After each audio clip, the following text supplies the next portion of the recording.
सभी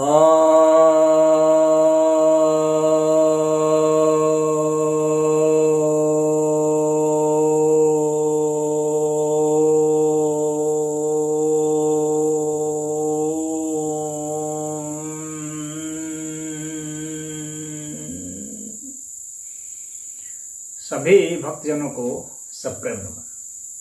भक्तों, आज मैं आपकी जिज्ञासा का समाधान लेकर आया हूँ।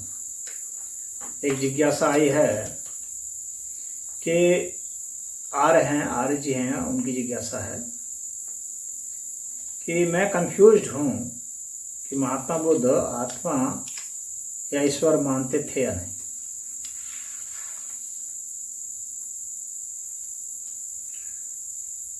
तो देखिए, महात्मा जो शब्द है इसमें ही आत्मा लगा हुआ है। तो अगर उनको महात्मा बुद्ध से संबोधित कर रहे हैं तो आत्मा तो ऐसे ही सिद्ध हो गया। लेकिन कुछ लोग कहते हैं कि नहीं, बाद वाले लोगों ने जोड़ दिया है महात्मा।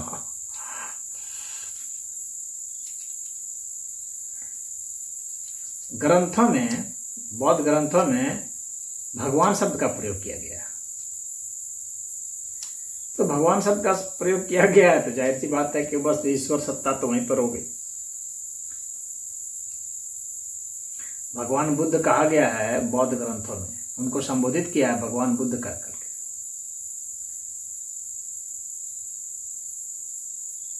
और जो कुछ लोग जो है, जो वामपंथी लोग हैं, वे उनको महामानव बतलाने की कोशिश कर रहे हैं। महामानव महामानव।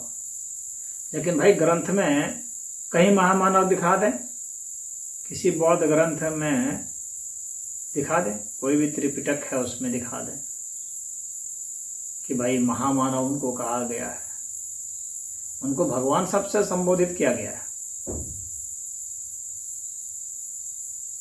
तो ये सब अपना से एक गढ़ लेते हैं अपना एजेंडा चलाने के लिए।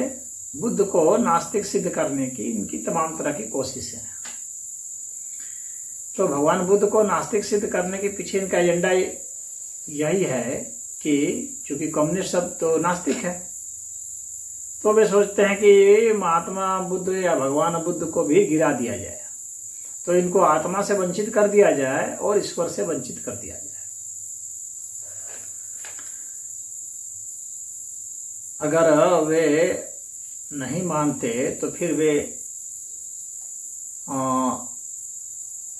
जो वो गए थे स्वर्ग अपनी माता को उपदेश देने, तो किसको वहां कौन था भाई? आत्मा ही न थी। जब माता मर चुकी है तो स्वर्ग में गए हैं उपदेश देने के लिए। उनके साथ लौटते समय इंद्र आए हैं, ब्रह्मा जी आए हैं, तो देवता भी आए हैं साथ में, और माता जी को उपदेश देने गए थे, स्वर्ग में गए थे। तो जो स्वर्ग मान रहा है और जो प्राणी मर चुका है उसको उपदेश देने गया है, तो ये जो संकिसा जो स्तूप है, तो वहां पर तो इस तरह की बातें हैं, उनके ग्रंथों में भी है। तो बौद्धों ने ही ये सब बातें कही है। तो यह कंफ्यूजन जो है वो इस कारण से है कि भगवान बुद्ध ने उतना इस पर जोर नहीं दिया, उतना खुलेआम जो है इस तरह की बातें नहीं की उन्होंने, इसलिए कंफ्यूजन हो गया। और बाद में फिर भाई जब कोई व्यक्ति गुजर जाता है तब उसके बाद उनके जो अनुयायी होते हैं वो जितने मुंह उतनी बात बोलना शुरू कर देते हैं। कोई कहेगा मुझसे उन्होंने ये कहा था, कोई कहेगा मुझसे उन्होंने ये कहा था, क्योंकि उनके गुजर जाने के बाद, उनके परिनिर्वाण के बाद तुरंत तो ग्रंथ लिखा नहीं गया। उसमें 150-200 वर्ष के करीब लगे होंगे।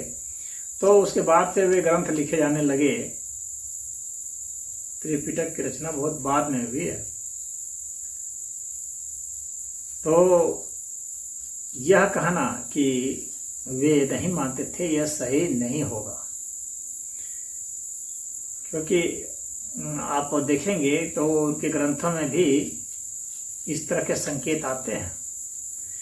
भाई देवी देवता को मान ही रहे हैं, पुनर्जन्म को मान ही रहे। पुनर्जन्म की बात भगवान बुद्ध ने खुद ही जातक कथा में अपने कितने जन्मों की बातें सुनाई। तो कौन जी रहा था, कौन बोधिसत्व बन रहा था, कई कई अपने जन्मों की कहानी सुनाए तो कौन बन रहा था भाई, आत्मा नहीं रहती तो कौन बन रहा था। तो एक कंटिन्यूटी उसमें दिखलाई गई है ना, एक निरंतरता दिखाई गई है कि पहले बुद्ध होने के पहले वे ये थे, बोधिसत्व थे, तो ये थे वो थे, तो एक निरंतरता तो दिखाई गई है। तो एक वहां से आ रहा है, तो इससे क्या है, इससे तो आत्मा सिद्ध हो रही है। और देवता भी सिद्ध हो रहे हैं, क्योंकि बौद्ध ग्रंथों में आप तमाम तरह के देवी देवताओं का वर्णन पाएंगे, चाहे महायान संप्रदाय या कोई भी संप्रदाय हो। तो जातक कथा में इन सब में भी खुद है, उन्होंने खुद ही कहा है बौद्ध ग्रंथों में खुद ही लिखा है कि जो भगवान बुद्ध हैं वे ही भगवान राम के रूप में हुए हैं। वे खुद ही कह रहे हैं वे ही भगवान विष्णु हुए हैं। तो उनके जो खुद ही ग्रंथ हैं तो उनमें बताया जा रहा है।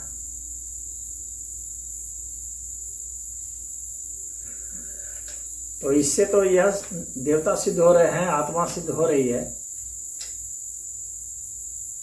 अब आत्मा के स्वरूप के विषय में हो सकता है कि उनकी वर्णन शैली अलग होगी, क्योंकि अलग अलग व्यक्ति अलग अलग वर्णन शैली रखता है, तो वर्णन शैली अलग होगी। उनका जोर साधना पर था, उनका जोर बहुत फिलॉसफी पर नहीं था उतना। लेकिन बिल्कुल भी कुछ नहीं कहते होंगे ऐसा भी संभव नहीं है, कुछ तो कहते ही होंगे, लेकिन कम कहते रहे होंगे। उन्होंने कुछ प्रश्नों पर मना भी कर दिया था कि ये सब प्रश्न मुझसे न किए जाएं, क्योंकि वे डाइवर्जन नहीं चाह रहे थे कि व्यक्ति में भटकाव हो, और न ही वे उस विषय में टकराव भी चाह रहे थे। वे टकराव भी नहीं चाह रहे थे, तो पहले के जो स्थापित जो सिद्धांत थे उसे टकराव भी नहीं चाह रहे थे। वे तो बस साधना पर जोर दिए हुए थे कि भाई क्या है क्या नहीं तुम खुद जानो। जब ईश्वर नहीं होगा, मोक्ष नहीं होगा, फिर साधना किस बात की होगी भाई। तो निर्वाण की बात तो करते ही थे, तो निर्वाण की भी बात कर रहे थे, तो जाहिर सी बात है निर्वाण की बात कर रहे थे, मोक्ष की बात कर रहे थे। तो भाई मुक्त कौन होगा, मुक्त कौन होगा, मुक्ति क्या होगी, किसकी होगी। शरीर को तो यहीं रह जाना है, तो मुक्ति किसकी होगी। तो ये जो तमाम प्रश्न हैं वे सब यही इंगित करते हैं कि बुद्ध जो है निर्वाण भी मानते थे, ब्रह्मचर्य की भी बात करते थे, साधना की तमाम बातें करते थे, योग की भी बात करते थे, समाधि की भी बात की है, सम्यक समाधि की बात की है उन्होंने। तो जो नास्तिक ही होगा भाई वो समाधि काहे को लगाएगा। उसके बाद ब्रह्मा और कुबेर और यम और इसकी बात क्यों करेगा, स्वर्ग नरक की बात खूब की है। तो ये सब चीज तो वो वही कर रहे थे। जाहिर सी बात है कि उसी परंपरा को वे आगे बढ़ा रहे थे। हाँ, थोड़ा अलग अंदाज में आगे बढ़ा रहे थे, यह कह सकते हैं। तो कंफ्यूजन की बात इसलिए है क्योंकि ये जो वामपंथी हैं ये सबको कंफ्यूज करा दिए हैं। इन्होंने अपने कोर्स की किताबों में जो चला दिया है ना, कोर्स की किताबों में जो बच्चों को पढ़ाया जाता है, तो उसमें जो है इन लोगों ने कंफ्यूजन डाल दिया है ग्रंथों में, और उसी से जो है ये सारा उपद्रव खड़ा हो गया है। अन्यथा बुद्ध जो है तो वो देवी देवता की और निर्वाण की और इन सब की तो सब यही से बातें की है। ये अस्तित्व कहाँ से बना, कैसे बना, जब सृष्टि की बातें आएंगी, सृष्टि निर्माण कैसे हुआ, तो अपने आप तो हो नहीं गया, कोई न कोई शक्ति सत्ता तो मानते थे। तो अगर ऐसा नहीं होता तो वे खुद ये क्यों कहते कि मैं ही विष्णु। तो जाहिर सी बात है कि वे अपने को अवतार मानते थे, लेकिन उस पर उन्होंने बहुत जोर नहीं दिया था। ये क्यों कहते कि मैं ही राम था? ये अलग बात है कि राम की कहानी उसमें अलग है, राम की कहानी अलग है। तो हो सकता है कि भगवान बुद्ध ने जो कहानी सुनाई हो उसमें भी लोग तोड़ मरोड़ कुछ जोड़ तोड़ कर दिए हों, तो कौन जानता है उतना। तो क्योंकि ये कन्फ्यूजन असल में बौद्ध मत में कुछ बहुत कन्फ्यूजन है, बहुत सारे। एक बात जो कही गई है उसी की बात का विरोध भी कुछ आगे निकल मिल जाएगा, तो इसके कारण जो है कुछ कन्फ्यूजन हो जाता है। लेकिन जो बुद्धिमान आदमी है वो कन्फ्यूज नहीं होगा, वो समझ जाएगा कि इसमें सार कहाँ है, वो समझ जाएगा कि इसमें वास्तविक संकेत कहाँ से आ रहे हैं और ये कहना क्या चाह रहे हैं, इनकी पद्धत क्या है। तो जो व्यक्ति की पद्धत है, वो व्यक्ति जो तप कर रहा है, नास्तिक भला तप करता है क्या? नास्तिक तो तप नहीं करता है। ना नास्तिक निर्वाण की बात करेगा, ना नास्तिक जो है पुनर्जन्म की बात करते हैं, ना नास्तिक जो है स्वर्ग नरक की बात करते हैं, ना देवी देवताओं की बात करते हैं। तो वो तो सब वही कर रहे थे जो आस्तिक कर रहे थे। तो बुद्ध की आस्तिकता पर कोई भी जो है ये प्रश्न चिन्ह नहीं लगा सकता यथार्थ में।